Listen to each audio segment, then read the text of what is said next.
दोस्तों, आपने ग्रंथों के बारे में तो सुना ही होगा।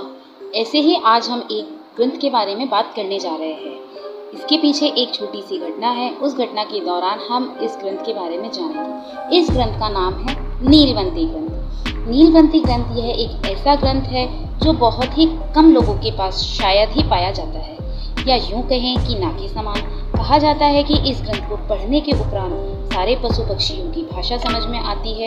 पर क्या है आखिर असल सच्चाई, चलिए जानते हैं। दोस्तों, सबसे पहले यह ग्रंथ को नॉर्मली लाइब्रेरी यहाँ कहीं भी बैठकर पढ़ा नहीं जा सकता है। इस ग्रंथ को पढ़ने का एकमात्र तरीका है कि इस ग्रंथ को कोई प्रेग्नेंट लेडी की चिता को अग्नि दी होती है और उसके प्रकाश में ही पढ़ा जाना अनिवार्य बताते हैं। यह ग्रंथ को श्रापित ग्रंथ भी बताया जाता है। इस ग्रंथ के बारे में कोई कहानी हमारे गाँवों में बताई जाती है।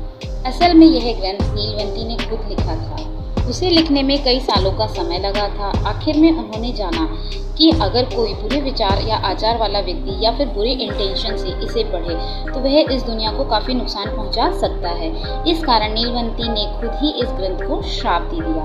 अगर कोई मनुष्य मन में कोई इच्छा या बुरे इंटेंशन के साथ इसे पढ़े तो कुछ ही क्षण में उसकी मृत्यु हो जाएगी। और ऐसा भी कहा जाता है कि जब उस ग्रंथ को पढ़ा जाता है तब कोई बुरी शक्तियाँ उसे रोकने की बहुत कोशिश करने लगती हैं, और इस दुनिया से और इस डर से अगर वह व्यक्ति इस ग्रंथ को पढ़ना बंद कर दे या फिर वह आधे में ही छोड़ दे तो वह अपने इस ग्रंथ की बातों को भूल जाएगा और वह पागल हो जाएगा।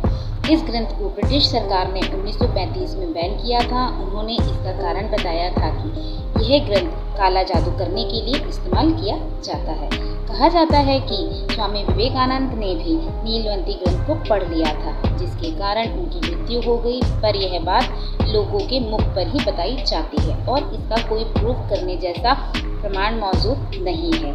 इस कारण इसे अफवाह भी बताया जाता है। पर फिर भी अगर आपको नीलवंती ग्रंथ कहीं पर मिले तो कमेंट में ज़रूर बताना।